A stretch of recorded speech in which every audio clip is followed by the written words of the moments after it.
TMC crew, the men's circle. The men's circle. We're here with yours truly, two ravens. Two ravens. To my military left, exposed one. Oh, sacred one. Echo Low. I don't know who Blindness that Oil. guy is. Jesus. And Red Hawk. And Hedgehog. We are broadcasting straight out of occupied Tungva territory. Shout out to our sponsor, Red Feather, for bringing us here. Oh, Red Feather. Thank you, Red Feather. Thank you all for watching the Men's Circle podcast. Thank you. We can't express more that it is a podcast and that the podcast and the opinions expressed on the podcast are our own. And any guest who shows up on here are also their own. And they are subject to change, as humans do tend to change over time. And our intent is not to insult anyone, but it's also not our priority to please everyone. That being said, I like that. We hope you, as a viewer, find our conversations valuable, and we hope you enjoy the show. Thank you. Yeah. All right. Let's do this. We lay down the premise of like women want to feel secure, right? And in this society, that's going to be financially secure, right? So if she is far left minded towards like anti-capitalist, anti all that, don't perpetrate these things because that's what's killing the planet. You know what I mean? Yeah, it's all valid critiques, in my opinion. Right. Even the critiques against nationhood, I think, are valid critiques. Are they realistic? No. Are they valid? Yeah, they're good critiques. Do you think instinctually a partner who has these perspectives and foundations still wants that financial security and still expects you to provide the financial security, even though this perspective is fundamentally against? I would say yes. I would say I think we're hardwired. You know what I mean? To for us to be the hunters. You know what I'm saying? So in that same way, you're talking about like hundreds of generations of like of that kind of hardwiring. You know, and so depending on, in my experience, right? Depending on marital status, children, even occupation, you know what I mean? That changes. You know, you start to change those dynamics a little bit. If one of your partners who is like in the extreme left, becomes a mother, all of that shit completely fucking changes. You know what I'm saying? And in my experience, I had a partner who was super with it. You know what I mean? Who viewed themselves as like a combatant in the struggle for liberation. Right? And once they transitioned into motherhood, like all of that was just like, okay, never mind. You know what I'm saying? Never mind that shit. That was put on the back burner. Yeah. The focus is like, how are we gonna put food on the table and a fucking roof over our house? Because now we have a child. Right? Kind of thing. So when you change those dynamics, when we're single with no kids, and you know what I'm saying. And let's say there is no child. And you're single with no kids. Like, how are you supposed to live? I mean, you're supposed to live in a commune with a bunch of other. Well, I think that you have more options, right? The options to be like, well, you know what I mean? I don't want to contribute, and I only want to live in this particular niche of community is something feasible when all I got to do is worry about myself. Right. But once I have a family to worry about, now it's like I know people who went and tried to live off the grid and go back into the mountains and live off of the land. You know what I'm saying? And as 20-year-olds, that was like, hell yeah, we can make this shit happen. You throw 2 kids in the mix of that, and they're like, what the fuck is this? We don't got no running water. We don't got no hot water. You know what I mean? Like all of these amenities. We got no diapers. Of society are no longer available to us. Man, fuck all this fucking living off of nature shit. Let's get back to the fucking. You know what I mean? Let's get back to LA. You know, so So when you change those dynamics and those circumstances start to change, then your priorities change. You know what I mean? And so I would say that like you could have all those things, you could have all those politics, and then once the ball starts moving in a certain direction, like I think you just your priorities change. Yeah, and if you don't prioritize being that financial security for her, she's done with you. Yeah, absolutely. Yeah. I think when you're childless, a couple, right? Like it says, there's options are endless, right? But and even then, they say like same ideologically speaking, they're both kind of like start clashing. You can always just walk away, right? But once that new human being is brought into the picture, it changes. And I tell that to the youth I work with. I tell it to the young women. I tell it to the young men, especially, in terms of like, pregnancy prevention. In terms of pregnancy prevention, these young men are barely understanding what it is to who they are and be a man, and then now they're like playing father. Now they're now they're a father, and the young lady who went through that trauma of bringing a child into the world is now looking at him as a partner, and he's nowhere near at that level of where he needs to be. That is where he needs to be. And I tell that brother, as soon as that child comes into the world, she might be good out through the pregnancy, but as soon as she comes and that child comes into the world and she gives birth, everything changes because she became that gateway between the physical and the non-physical world, and that traumatic experience just transforms her naturally. It should, and we're just as men, we're just observing, and so that's how I tell the brothers, young man, that it's you have to speed up your process or don't engage, use protection. If anything, but that plays into what you were saying earlier though about like what we were talking about when it came to financial literacy, and like 80% of these marriages, I think that might be for the black community. I think I saw that statistic on the Kansas Samuel show, like 80% of marriages are what is the word? Dissolved through women. Kevin Samuels. Dissolved through women, right? Because this Vato's not. I got a PhD. Providing financial security, right? And it might be because it's not necessarily because the vices. I'm sure, vices might play a role. You know what I mean? But it's going to be because these fools just are not financially literate. You know what I mean? They might have a job that pays really well. They might think they can get a house, not realizing that a house is not an investment. It's not something that pays you back. It's something that takes your money. You know what I mean? A house is something that you have to pour your money into. It's an asset that drains you of your funds.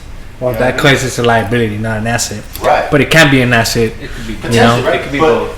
But that's you learning that now. Yeah. Not some fool that had 3 kids and makes a bunch of money, so he thinks he can just go and jump into that situation, and all of a sudden he's not fucking financially stable. He's not financially literate, and his lady is losing faith in him, and then she's like, you know what, fuck this. Well, to add to that, and on the same premise of what I've learned on Kevin, is again, it goes back to financial literacy, is even engaging in bearing children from both aspects, from male and female.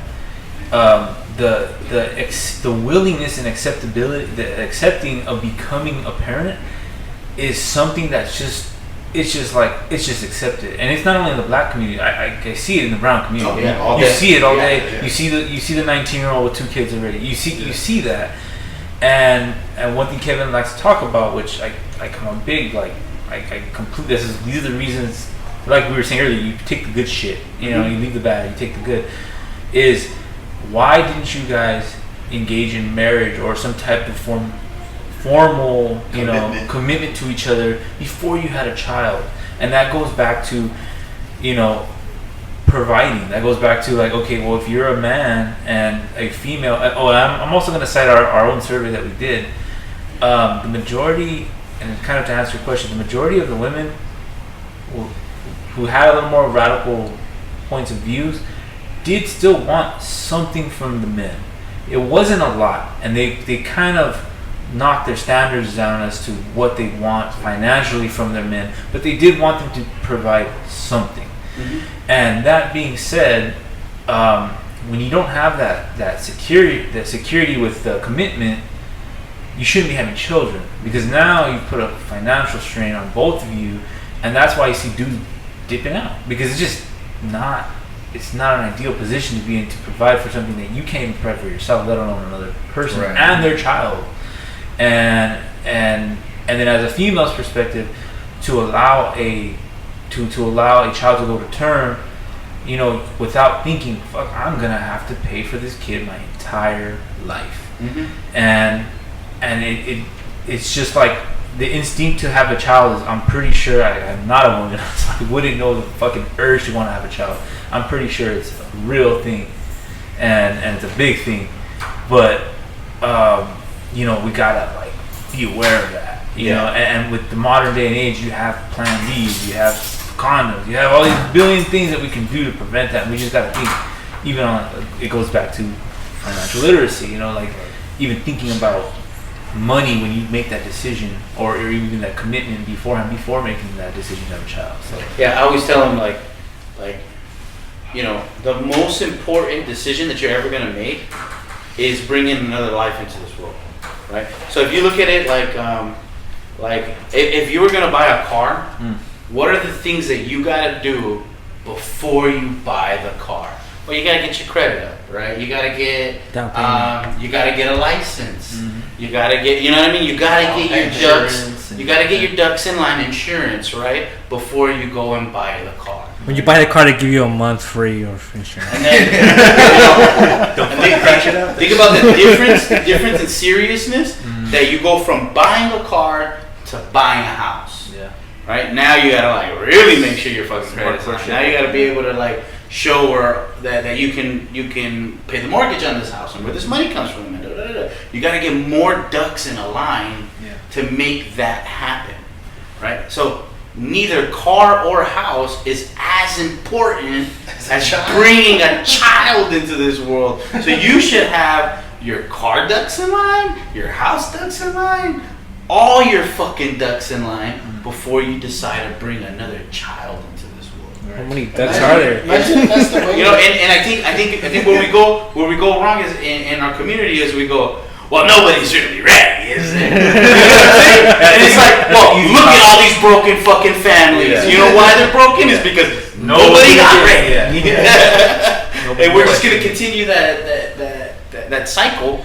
You know what I mean? So long as we're not getting those ducks in line. So it's important. I think it's important for young men. You know what I mean? To like realize the value of making sure your financial goals and your financial ducks are in a line, so that you can get the car that you want, so that you can maintain the kind of relationship that you want with your partner, so that you can eventually buy a house, so that you can have all those ducks in a line to make a family. Mm-hmm. You know what I mean? Because all of those things are dependent upon your finances. Do you feel like it would be ethical for a parent to have a list of criteria that they would want to see from their child before they bring a child to term? Like, absolutely. Hey, Dad, she's pregnant. What's your credit score? Right. We should. Like, do you have any assets? That should be part of the new coming of age. Like integrate that financial literacy. Because that's unless you're going back to the old traditional ways. But how many horses you got? No, even then, right? Can you hunt? Can you make a fire? Can you? We have criteria. To have children. Yeah. I mean, it wasn't. You don't just get to have children. And as speaking to the fathers here, would life have been way fucking different had you known what you know now, not had children, and set your shit up before? Oh, absolutely. I was just saying this the other day. Like, I feel like now I should have started having kids. I feel the same. Because where I am now, like the kind of father that I am now is the kind of father that my daughter deserved 11 years ago, that my son deserved 16 years ago. And it's a shame that, like, here we are 16 years later, and now you get the kind of dad that you probably should have gotten when you were first born. But I didn't have the maturity, I wasn't ready, you know what I mean? Like, it took time for me to get some kind of financial literacy, to figure out where these ducks are going to get in line and all of that. So absolutely, I think everything would have been, you know, completely different. Like, their whole upbringing would have been completely different had I been a little bit more prepared for that kind of responsibility before I entered into that role. You know, and that's why I really push to the young ones, like, yo, don't have kids yet. Like, make sure that, like, you set those goals. What are those things that you want to do? Knock those out of the way, whatever it is. If you wanted to backpack through South America, do that now. You know what I mean? Don't have kids because you're never going to get there. You know, or not that you'll never do those things that your goals, but they will be extremely difficult to accomplish once you bring children into the equation. I think the real key right now is what all the different messages that are being put into these young men about what is manhood, right? And right now we're discussing a certain view of manhood that is has a more mature approach to having children, and like you said, like, it should be part of these financial literacy, should be part of this rites of passage, coming of age, right?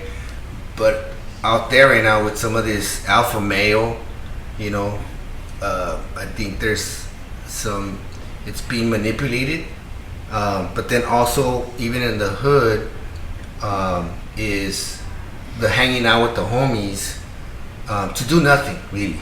You're just hanging out, wasting time, and then you get into these beefs with some of the other neighborhood, or you get into the neighborhood that's already a generational beef that's been established with it. You don't even know why. You don't even know why, but you have this camaraderie, right? This brotherhood, right? That you're seeking, and that's not bad, right? It's just what the manhood idea is within the group, and then what constitutes respect for you as a, right? You're seeking respect from your peers, and sometimes that entails you going into the system and with incarceration, which you're completely dependent on the state. The problem. Right? It compounds the problem, because when you come out, then you have this respect, right? And I have my homies right now that they come out, but now they're making moves, right? Now they're like, you know what? I put my time in the neighborhood, but now I gotta make moves financially, you know. And I'm looking at this like, dude, like, right? Like, you got children. Some of them don't have children, but now they're still making, like, they got other responsibilities to other members of the family, right? And what would we be if that would have happened when we were 18, 20, 22, right? And how, I guess, to me, the message to the youngsters is like, what are the conversations you're having, right? In the early ages,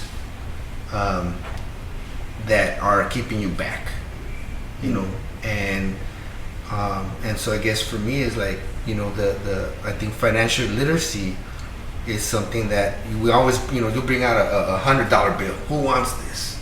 All right, you can tell me, how was this created? Everybody's stumped, right? Like, and that's in itself is like, everybody's about money, but no one knows how money works. And I heard it like growing up through the hip hop, right? It's like, everybody's like seeking that money, seeking that frog skin or whatever, but no one ever talks about, right? Big bank takes little bank, right?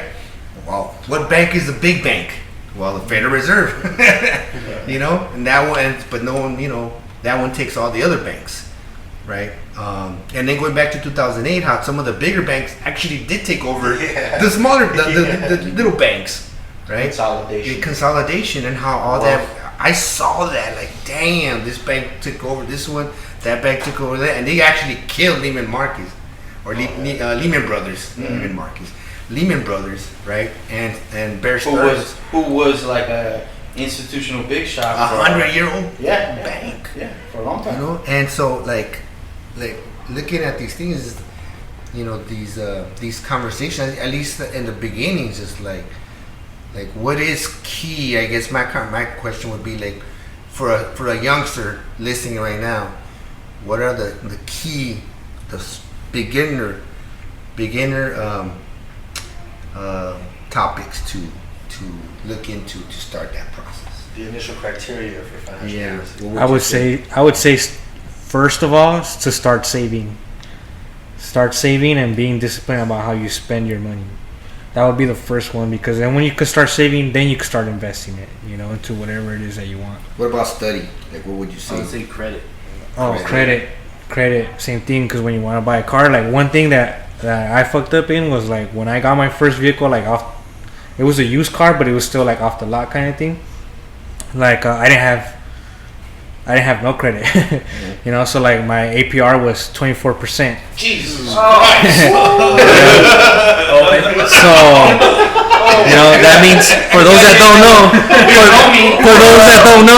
all right, explain what that means. So for those that don't know, out of every dollar that I was paying, a quarter was going to fucking to the interest. And you know, and on that same note, it's these little mom and pop shops that you see in East Los, in places like that, that are taking advantage of exactly that. Because I fell into the same category. Like I bought my first cars or whatever from those same places. They prey on us. They prey on the fact that you have no credit. They prey on the fact that you're probably coming from a poor background. Your parents don't know shit about finances, and you get caught up in that shit. Yeah. And it's unfortunate that financial literacy. Well, I wanna say that I was lucky enough to have somebody that told me, hey, whenever you give a car payment, give an extra amount, you know. So I was able to pay off my car faster and minimize the interest, you know. And I did refinance afterwards too, and it dropped. My APR dropped from 24% down to 7%. So that kind of helped too, you know. Yeah, you know, but still, you know, that's after like paying like 2 years. That built up my credit to like 670 or something like that, you know, where they were like, okay, yeah, we'll drop it down a bit. You know, and now my credit's over 700. You know, so like, you know. So credit. Let me get a cosign. So study credit. Study credit. Study APR. Right. Study investment interest rate. And I tell these youngsters too, like, hey, when everybody wants to get a car, right? So either you're gonna pay the $5,000 right there for this car, or if you want a more flashier car, there's 10 G's, 15 G's. I would say that because I'm learning this now, I would consider myself a youngster in the game of financial literacy. So at the moment right now, I would say to study credit before you get credit. I would say don't go to school. Don't get no fucking loans to go to college. I would say avoid that shit at all costs. Avoid that. Study credit. Become financially literate in investments. And when you're ready to start spending the money that you've saved, because as you study these things, you should be saving your money. I would say to put away for every check you get, put 70% of that in savings. And put the other 30% in your checking. And if you want to invest from that 30% of your checking. That's your spending money, and I would spend that on investing. And if you have a good savings account, it should give you some type of APY, even if it's like 0.02% or 0.01%. Regardless of all that, before you start to spend your money, I would say to develop a personal mission statement for what you want your money to do for you, what you want to do with your money, how you want to spend it, how you want it to make more money for you, how you're going to double up, how you're going to triple up. You know what I mean? Develop your mission statement, your own. You don't got to tell it to nobody. It could be just for you. But develop that shit before you spend one fucking penny on anything that isn't food and rent for your current situation. Whatever isn't like stabilizing your current situation, if you're going to spend it on anything else, make sure you're spending it with a fucking mission statement, right? If you're gonna go and get a car, don't just go and get that shit's a liability. It's not paying you back. You know what I mean? if you're not gonna buy a car under an LLC and actually have it be an asset for an LLC that's not in your name, right? If you're not financially literate enough to get assets under a limited liability title, then before you buy it, that shit you need to have a mission for that car. It needs to be building your credit. It needs to be and doing something positive. Something positive. You know what I mean? Don't just go and get a fucking car. You know, so those would be my biggest takeaways for somebody who is on the cusp of having to become responsible for their own finances. 16-year-old, 17-year-old, 18-year-old. The time is fucking coming. You're about to get thrust into a world of fucking just crazy shit. Right? You know what I mean? You're about to get thrown in the fucking blender. And before you get thrown into that blender, you need to study these things, develop your mission statement, and fucking ride the waves that are coming your way, because they're gonna come, and they're gonna come fucking tall, and they're gonna toss you around. You need to be prepared. Mm-hmm. I would say that, you know, all of those are great points, you know, and you know, looking for what your niche is, you know, like what is it that you want to do? What is it that that you feel, you know, you kind of have a stronghold on this thing, you know, and you know, for Yoli it's clothing, you know what I'm saying? For Yao it's like training in jiu-jitsu and fighting, you know, like just find out what your passion is and start to make that the thing that provides for you, that provides some kind of form of income for you. Because that's like you hit it on the dot, you hit it on the nail when you said, you know, if you're not buying this car under the LLC, then like what the fuck are you doing? You know what I'm saying? And that's a big one right there. You know what I mean? Like developing an LLC to buy things under, so that like I don't carry the fucking financial burden of this. Right. You know what I mean? So like that's something that's like missing from a lot of the equations, understanding like how something like that. That's a few chapters into the book of financial literacy. Yeah, something like but I would say like after all of these things, like start looking into like that kind of shit. Like what am I gonna do? What kind of little business can I develop? What kind of hustle can I work? You know what I'm saying? And build that up into a bigger and bigger and bigger and bigger operation. Right.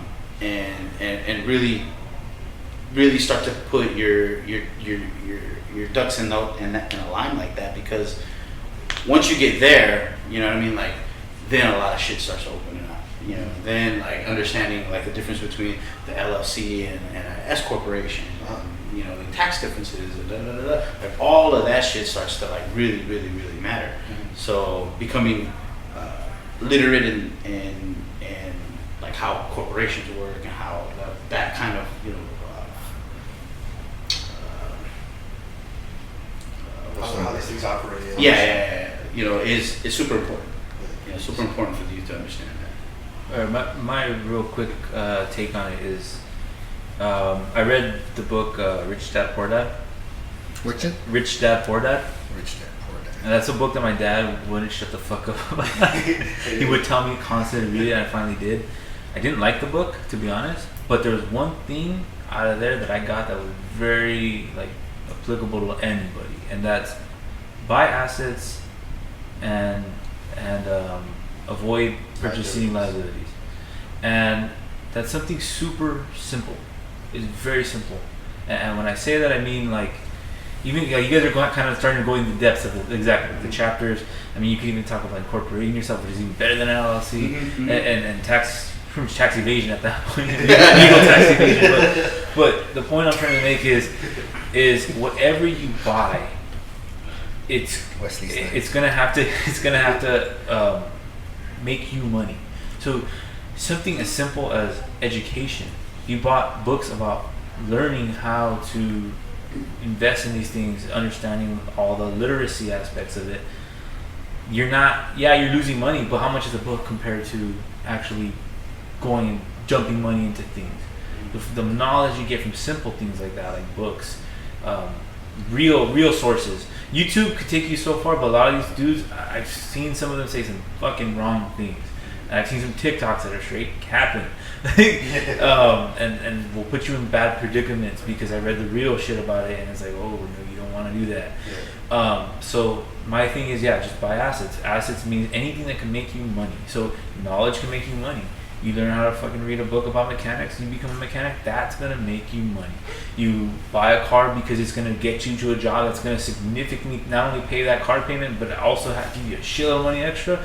That car is not part of your asset. It's not necessarily a liability because you're not only paying off, but you're keeping money to yourself. But if you don't have that mission statement, it's a liability. Right. But I mean, that just define what an asset is. Something that is not going to put you in the hole negatively. Even having kids, even having a girlfriend is considered liabilities because I mean, as funny as it sounds, like you know, it costs money. I'm laughing because it's true. It costs money to do things like that, and you know what? Or maybe it might be the opposite. You might be a liability to her. That's true. Unless you're practicing the 3-year rule, which is also a potential. Yeah, if you are both practicing the 3-year rule, that is also off the window. No, because you're still going out, so you're spending money on yourself. So you're spending liability on yourself. You become your own liability. You know what? That's actually the main fucking problem. Yeah. I mean, but anybody who has a vice is their own liability anyway. Yeah. Everybody's got a fucking vice. Yeah, and you know what? Also, on that same token, live a little. Fucking live a little. I mean, yeah, but work for that. You know, like one thing that I've noticed myself recently is like there's 7 days of the week. I work 6 days a week, and you know, I don't work all day, but the times that I do have off, I try to do something that's like productive, right? So those 6 days that I'm working, I'm trying to do something else that's productive, you know. So that 1 day off that I get, I'm just going and having fun, you know. But that makes, like, honestly, I feel like, okay, well, I could do this because I earned it, you know. Like and not necessarily like it doesn't have to be like, I'm gonna go to Six Flags, you know, spend all this money so I could just wait in line, you know. Like, I could go to the beach, you know. Yeah, that's cheap and it's fun, you know. I enjoy the beach, you know. I could go to the mountains, you know. It's cheap. I'm not fucking, you know, spending a lot of money, you know, like, and I'm having fun. These are things that I enjoy to do, you know. So like, I also wanted to recently I was watching one of these interviews on Rick Ross, the original Rick Ross from South Central, the real Rick Ross, Freeway Rick, the one that earned that name, right? Back from the '90s, not the fake imposter one that used to be a CO. And now it's a CEO. And the CEO. And no, now is a CEO. Right. But I was watching that interview, and he mentioned that there was 3 books that he read, and you know, he was asked, like, what would be, I guess, 3 books that you would recommend, you know, to a youngster that they would like completely like change their mind. And it was he mentioned there was 3. It was As a Man Thinketh. I forget the authors. The other one was The Richest Man in Babylon, and then the other one was Think and Grow Rich. And he said that those 3 books would definitely like just paradigm shift in terms of financial literacy, because that was within the context of what he was asked, right? Like, if you knew now what you knew then, what you know now, right? Based on these 3 books, it was just like once he read these books, it just completely like, you know, in terms of financial literacy, you know, how to approach this relationship with money, was those 3 books. And so I think when, you know, any of these youngsters listening, is pick up these books, pick up some books to read that are on topics. But I think like what the brother said too is Red Hawk, was that you also have to be careful what you're listening to, what you're reading, because there's a lot of misinformation out there, you know. The books you're reading also teach you how to apply what you learned. So that's why I didn't like Rich Dad Poor Dad. Yeah, because it's a marketing book. He's trying to sell you shit. Yeah.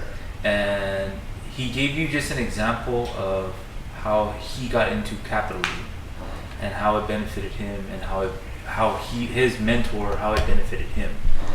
And yeah, so he got a few lessons. He gives you a few lessons out of what his experience was. But you want to know more. Yeah, but you want to know more. Dude, and he has, and not only he's a top selling book author, and he even mentions it in his book, saying that he could outsell an English author who spent their life learning English because he's better at marketing. And he said, "Yeah, I'm a top bookseller, and you ain't shit because I'm just better at marketing." I want. Go ahead. Just the last part. So like, yeah, the point is like he gave a few little tidbits of valuable information, which, like I said, that asset thing was that.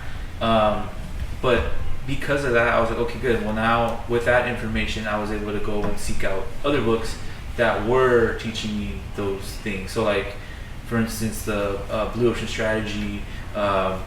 Like even like Buying a House for Dummies, like those are valuable because it teaches you the most like basic stuff that you need to know, right? Principles, very, very, very important principles.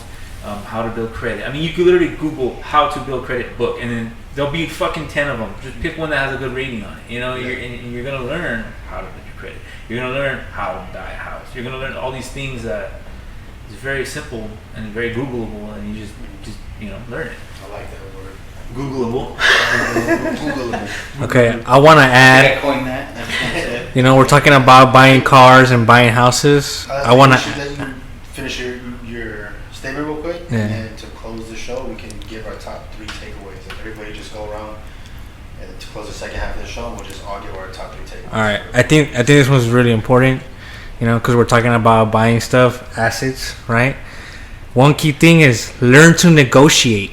Everything is negotiable, and that's one thing that I trip out about, like Mexican people. Is like when they go shopping, it's like, oh, cuánto lo menos, they're negotiating, Hey, like if I learned that when I bought my first car, I'm pretty sure I could have got a way better deal on that shit, So learn to negotiate, everybody. Everything's negotiable, from your cars to your houses to your relationships. Negotiate. That's a very hard skill to learn.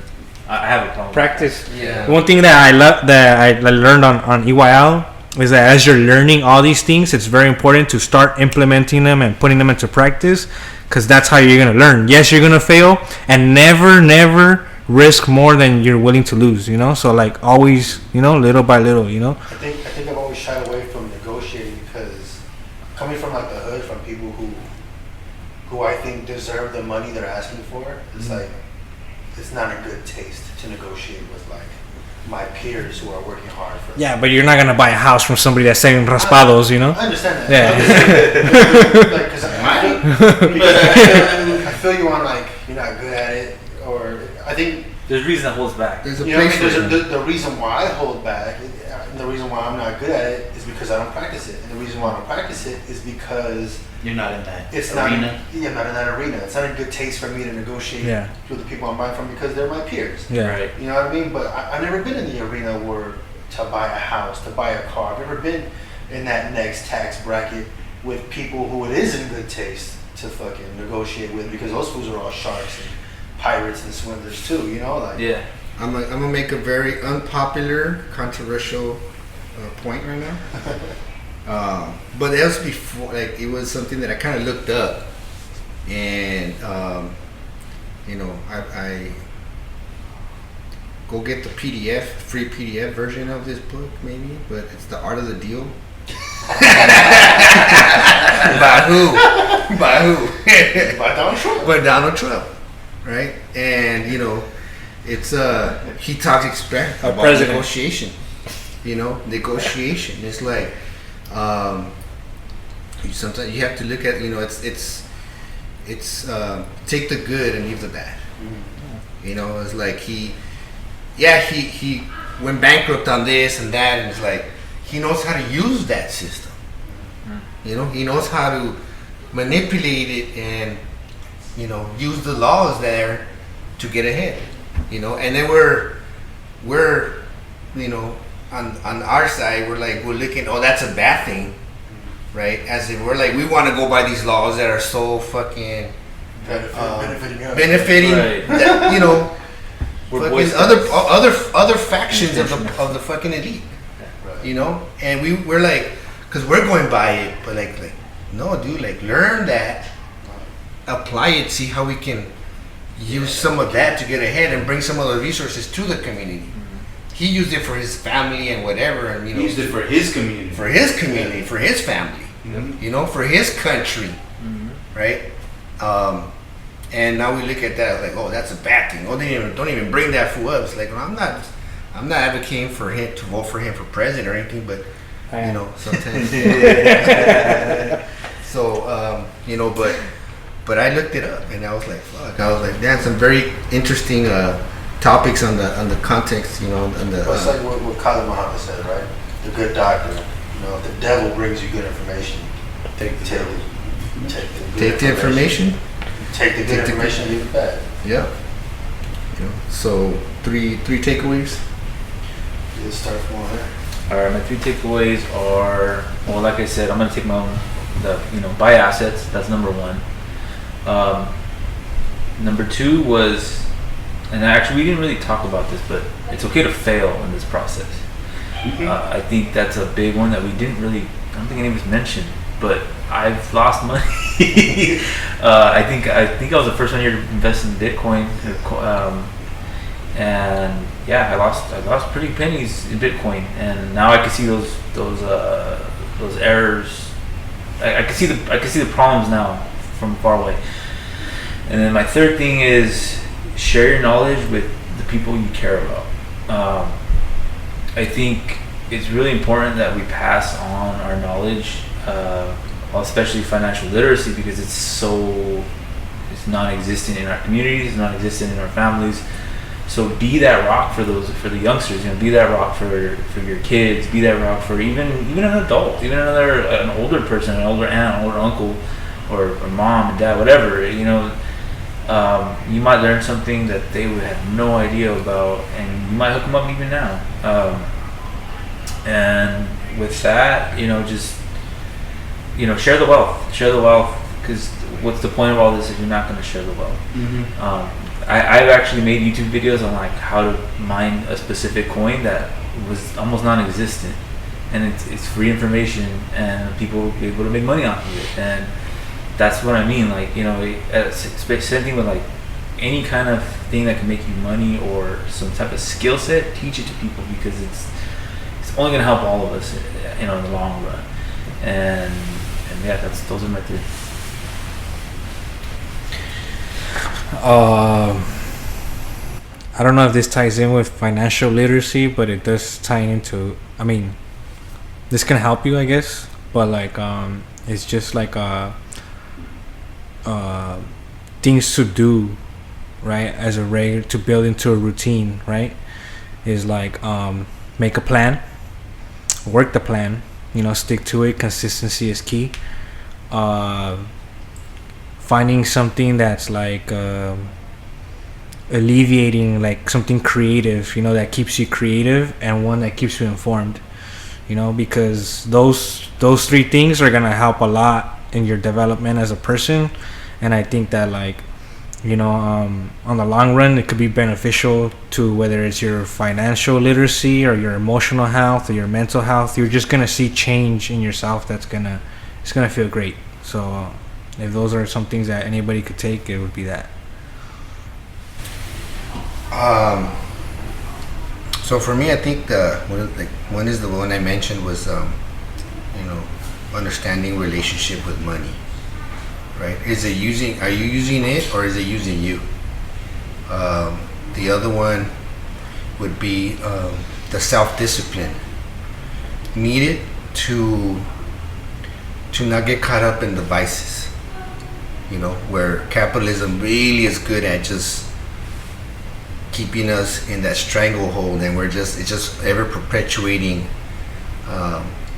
these behaviors, whether it's because we're coping with the trauma or we're just tired of the day, and then we just, we go to that vice just to have some kind of relief of what we're doing. And so that would be the second one, right? The self-discipline, which for us, I think it's a collective that our native ceremonies are really good at, helping us with. But it could be anything else. And probably thirdly would be study the financial.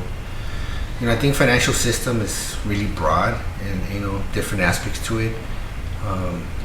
But I think start off with credit.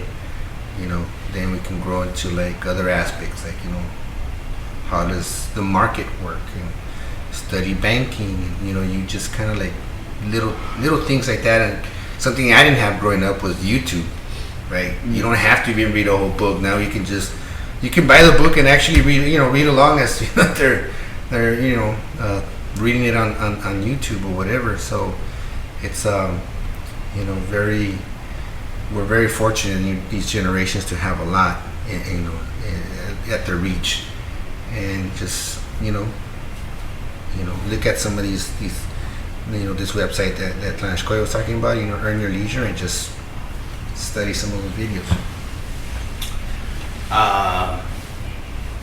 Well, it kind of brought something up. Yeah, before, to the youngsters out there that may not know this, before YouTube, we had something called an Encyclopedia Britannica. And it was like a series of like A through Z books. 20 books. Yeah. 25. Bunch of fucking books, and had all the answers. It was like the Google. Yeah. It was like Google.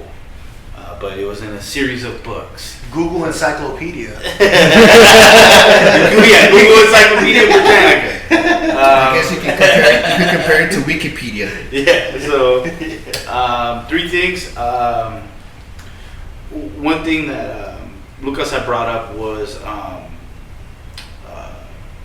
the whole like chilling with the homies, and it reminded me of a passage in The Bible? No. The Torah? In the 5 rings. In the 5 rings. Musashi? Yeah, written by Musashi. He says,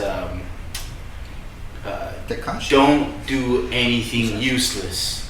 Right? Don't do anything useless. Right? Making sure that like you're being productive with your time. For me at work, that's one of my big things that I kind of like push to people is like, don't waste time. And for me, in my own personal experience, like, I did a lot of time in jail and shit. So you learn the value of time and how important time is. So don't do anything useless. Don't waste time. Make sure that like you're doing your best to get your ducks in line to get to the next goal. Whatever it is, whether it's like buying a car, moving out of your mom's house, starting a family, buying a house, whatever it is, like making sure that you're consistently getting your ducks in line to achieve your goals, making sure that those like littler steps are being taken to achieve the big jump. And then there's no rush to have kids. Like, avoid bringing life onto this earth until you've experienced everything that you wanted to do, and now you're ready to put all your time, energy, focus, and resources in making this next person the best possible person that they can be. Even better than you. That includes getting dogs. Don't get a dog. So those are my 3. They're liabilities. Dogs are liabilities. You gotta have to buy dog food. You have to take them out, take them care of them. Vaccines, fleas. Veterinarians. Okay, you already had your. Yeah, I've been knowing since I was a kid I don't want a dog. Me too.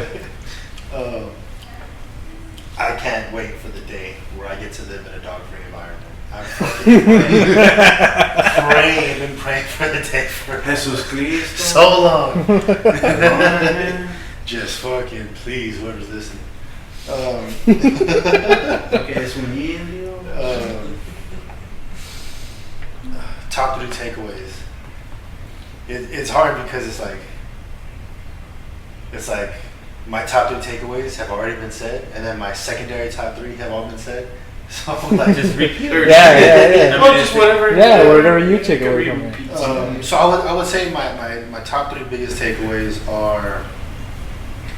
I would say that I would want to share similar interests and goals financially with whoever my partner is. That, you know, if I have my personal mission statement with my finances, that a lot of that needs to be shared with whoever's going to take this journey with me. Because if we have different paths when it comes to like our mission statement financially, then that's not part of my personal mission statement. You know what I mean? If I'm deviating from my plan, if I'm not working my plan, then we got issues. You know what I mean? We got dirt in the gears here. You know, so one of my biggest takeaways from like the men's circle in general is like having good, clear communication for like goals with whoever your partner is, and dealing with this conversation with like finances and relationships. Well, I think financially, those two mission statements need to like have a lot of common ground. Maybe it doesn't have to be completely. Obviously, it's never going to be completely the same. You know what I mean? Like they're a completely different person. You know, they're going to have deviations from whatever my plan is. But for the most part, I think it needs to be the same. And if it isn't, you need to at least be communicating what your goals are financially. So I think that's one of my first biggest takeaway is like I want my relationships to be able to flourish, and my finances need to be able to contribute to that flourishment, right? That's mostly what I'm trying to say.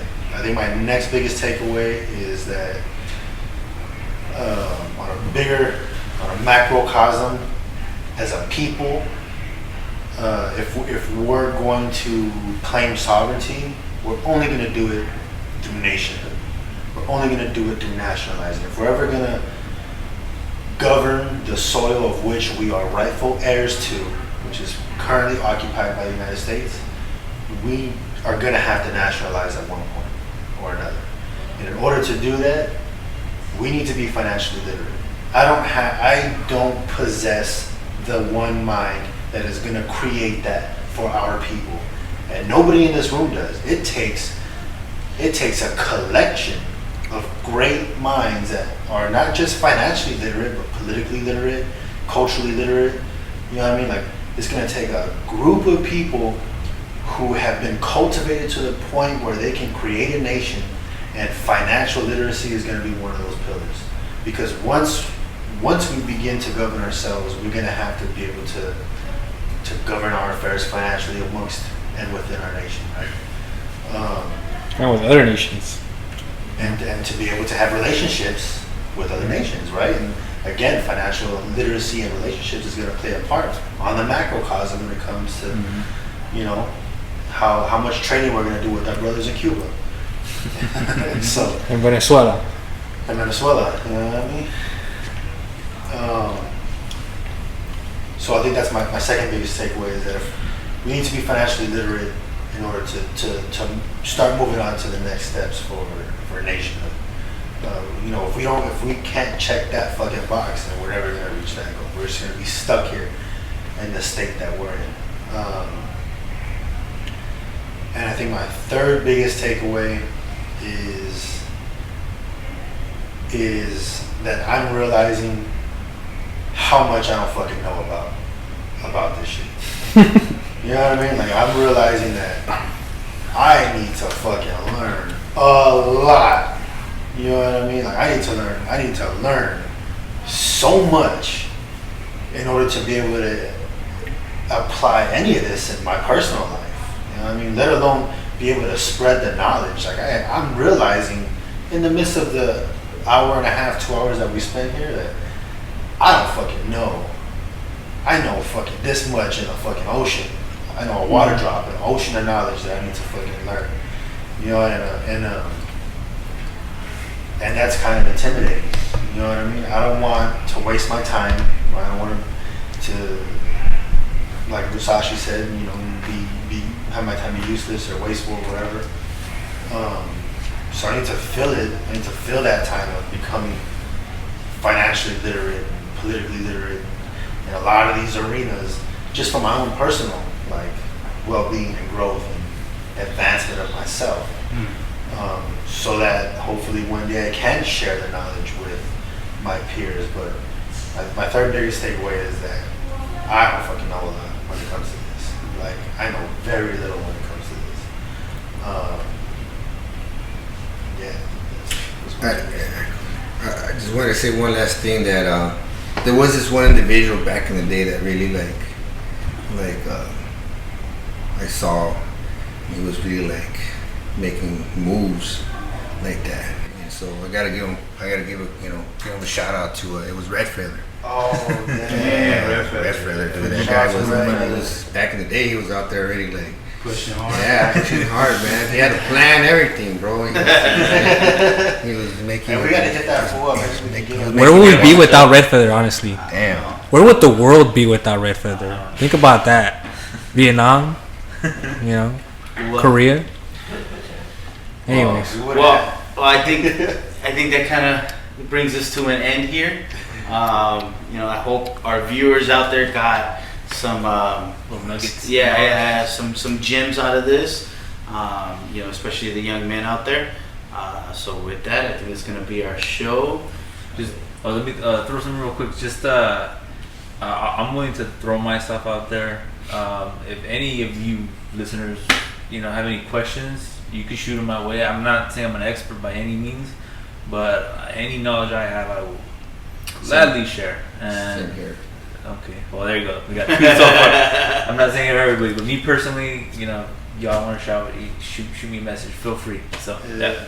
Y'all can find me at the Philadelphia Tattoo Convention, July 10th. I'll see y'all there if you want to get tatted. One mind, one heart, one spirit. Yeah, we. all right, y'all clean this up.